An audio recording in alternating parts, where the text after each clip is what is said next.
విష్ణు పురాణము. గురువైన పరాశరుడు శిష్యుడైన మైత్రేయుడికి విష్ణు పురాణాన్ని ఇలా చెప్తున్నాడు. ఇంకేమి చెప్పమంటావని పరాశరుడు అడగగా, మైత్రేయుడు, గురువర్య, మన్వంతరాలు, మనుపుత్రులు, దేవతలు, సప్తఋషులు, ఆ కాలములలో ఇంద్రులు, వారి ఛత్రులు వినాలని ఉన్నది అని అనగా పరాశరుడు చెప్పాడు. కడచినవి రానున్నవి అయిన చతుర్దశ మన్వంతరాల చరిత్ర చెప్తాను విను. స్వయంభువ, స్వారోచష, ఉత్తమ, తామస, రైవత, చాక్షుషములు అనే 6 మన్వంతరాలు చెల్లిపోయాయి. వర్తమానం వైవస్వత మన్వంతరం. కల్పాంత కథల వల్ల స్వయంభువ మన్వంతర చరిత్ర విన్నావు. ఇక స్వారోచష మన్వంతర కథ చెప్తాను విను. స్వారోచష మన్వంతరంలో పాండవాదులు సురలు, విపస్త్రుడు ఇంద్రుడు, ప్రాణవాత అగ్నివృష, స్వరస్తంభక, ఓజకులు అనేవారు సప్తర్షులు, చైత్ర చిత్ర మదన కింపురుషాదులు ఆ మనువు కొడుకులు. ఉత్తమ మన్వంతరంలో సుశాంకుడు ఇంద్రుడు, సుధామాదులు, ద్వాదశగణాలు దేవతలు. మునుపు నీకు చెప్పాను. వశిష్ఠనందనులు 7 సప్తమహర్షులు. 4వ మనువు తమసుడు, అతని మన్వంతరంలో శిబి ఇంద్రుడు. హరతస్య రూపాలు సురలు. కావ్య చైత్ర పృథుకావ్య వర్ణ అగ్ని పీవర జ్యోతి దాదువులు సప్తర్షులు.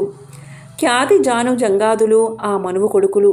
వారు ధర్మాత్ములు, అనేక క్రతువులు చేసినవారు. రైవత మన్వంతరమందు విభుడు ఇంద్రుడు. అమితాబాదులు దేవగణాలు. ఊర్ధ్వబాహుడు దేవబాహుడు, హిరణ్యరోముడు వేదవంశుడు, దామకుడు శ్రీమంతుడు, పర్జనుడు అనేవారు సప్తఋషులు. బలబంధువు మొదలైన భుజ బలశాలురు మనునందనులు. మునువు ప్రియవ్రత మహీపతి విష్ణువును గూర్చి తపస్సు చేసి స్వరోచిషాడాదిగా నగురు కొడుకుల తండ్రి అయ్యాడు. అతడి తపో మహిమచే వారు మనువులై భూపతులు అయ్యారు. రాజవంశాలు వారిచే విలసిల్లాయి. 6వదైన చాక్షుష మన్వంతరమందు మనోజవుడు ఇంద్రుడు, పృథుక రేఖాదులు దేవతలు, సుమేధాదులు సప్తఋషులు, పూరు ప్రముఖులు మను కుమారులు.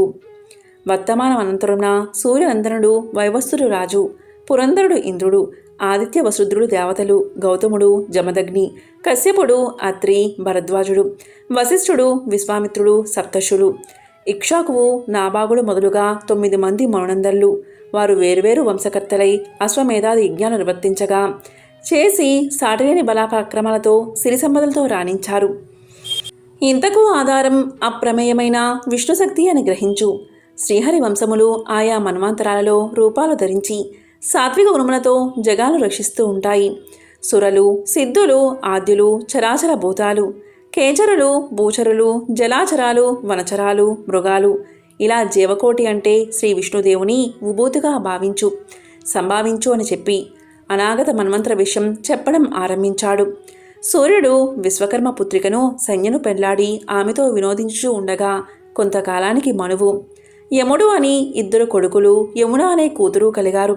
తరువాత సంజ్ఞ సూర్యుని ప్రచండ కిరణాలకు ఓర్వలేక తన ఛాయతో ఒక యువతిని సృష్టించి, పతి శుశ్రూషను జాగరూకతగా చేస్తూ ఉండు, నా పిల్లల్ని ఆప్యాయంగా పోషిస్తూ ఉండమని చెప్పి అడవికి వెళ్ళి ఆమె గుర్రంగా మారి తపస్సు చేస్తూ ఉంది. ఛాయ సంజ్ఞలాగే పతిని సేవిస్తూ అలరిస్తూ ఉండగా సూర్యుడు సంజ్ఞగా భావించి అనుకూలంగా ఆప్యాయంగా ప్రవర్తిస్తూ ఉన్నాడు. అలా ఉండగా కొంతకాలానికి ఛాయకు మనువు, శనైశ్వరుడు అని 2 కుమారులు, తపసి అనే కూతురు పుట్టారు. క్రమంగా పెరుగుతూ ఉండగా ఛాయ తన పిల్లలను చూసేటట్లు సంజ్ఞ పిల్లలను చూడకపోగా ఒకనాడు యముడు కోపంతో పినతల్లిని చూసి ఇలా అన్నాడు, తల్లివై ఉన్న నువ్వు పిల్లలందరినీ సరిగ్గా చూడక మా యందు పక్షపాతంతో ఉంటున్నావు. ఏమిటి బుద్ధి, ఎలా కలిగింది నీకు అని అనగా ఛాయ కోపగించి అనరాని వినరాని పరుషవాచనంతో నొప్పించగా యముడు తాళలేక ఛాయను తన్నాడు. ఆ అవమానం భరించలేక ఛాయ, నీ పాదాలు భారములుగాక అని శపించింది. ఆ మర్నాడు సూర్యుడు వికృంతై ఉన్న యముని పాదాలు చూసి, ఏమి కారణం నీ పాదాలు ఇలా ఉన్నాయి అని అడగగా యముడు చెప్పాడు, నాయనా, నువ్వు కర్మసాక్షివని అందరూ అంటూ ఉండగా వింటున్నాను. మన ఇంట ఏమి జరిగిందో చెప్పాలని అడిగావు కనుక చెప్తున్నాను విను. అమ్మలాగే ఉన్న ఈమె అన్నదమ్ములమైన మమ్ము సమదృష్టితో చూడక వేర్పాటుగా చూడగా నేను అడిగాను. దానిచే కోపించి నన్ను తిట్టింది. నేను భరించలేక తన్నాను. ఈమె మా అమ్మలాగా ఉన్నది చూడడానికి, కానీ ప్రవర్తనలో మా అమ్మలాగే లేదు. ఎవరో మాయలాడి తెలుసు తెలియకో కొడుకులు ఏమైనా అంటే కన్నతల్లి అల్లనల్లనా సముదాయిస్తుందిగా, ఇలా శపిస్తుందా? ఇది తల్లి గుణమేనా? నేను తన్నానన్నది నాకు ఈమె ముందు తల్లిభావం కలగలేదు.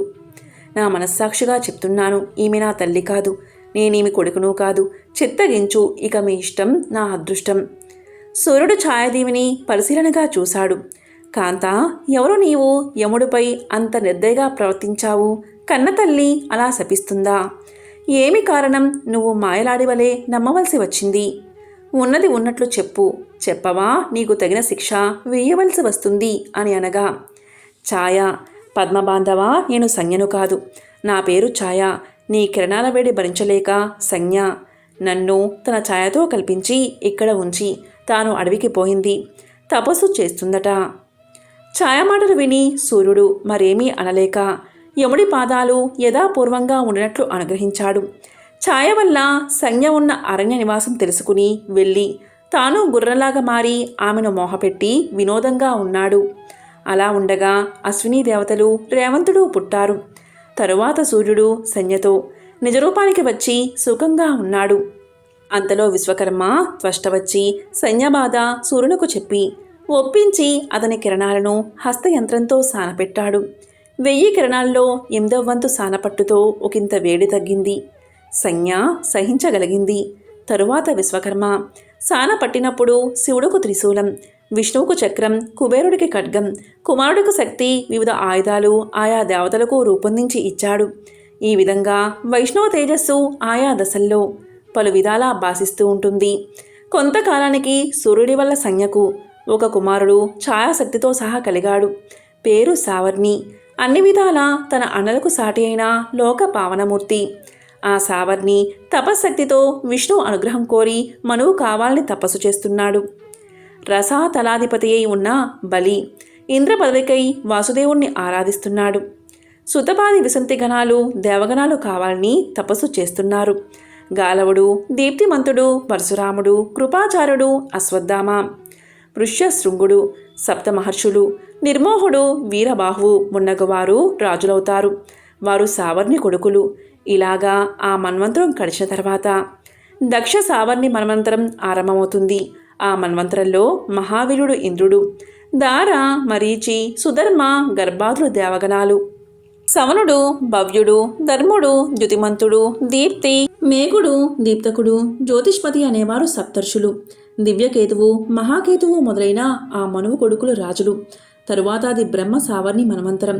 దానియందు శాంతి అనేవాడు ఇంద్రుడు, సుఖ సుఖాత్యుడు, ధర్మాదులు, నురుగురు సురులు, సత్యకేతువు మొదలుగా 7 ఋషులు, సుక్షేత్ర ప్రముఖులు, బ్రహ్మ సావర్ణి కొడుకులు 10 మంది పరిపాలకులు అవుతారు. తరువాతది విష్ణు సావర్ణి మన్వంతరం. దానియందు పృషుడు అనేవాడు ఇంద్రుడు, విమాగ కారుగమాదులు దేవగణాలు, శనేశ్వరుడు, సంస్తుతి, వహ్నితేజుడు ఇలా అనేవారు సప్తర్షులు. సుధర్మాదులు మను నందనులు పరిపాలకులు. రుద్ర సావర్ణి రుద్రనందనుడు. ఆ మన్వంతరమందు ఋషుదాముడు ఇంద్రుడు. హరితరోహిదాదులు దేవతలు, తపస్వి మున్నగువారు సప్తర్షులు, దేవ ఉపదేవాదులు, 300 ప్రభువులు. 13వ మనువు రేక్షుడు. అందు సుత్రాముడు ఇంద్రుడు.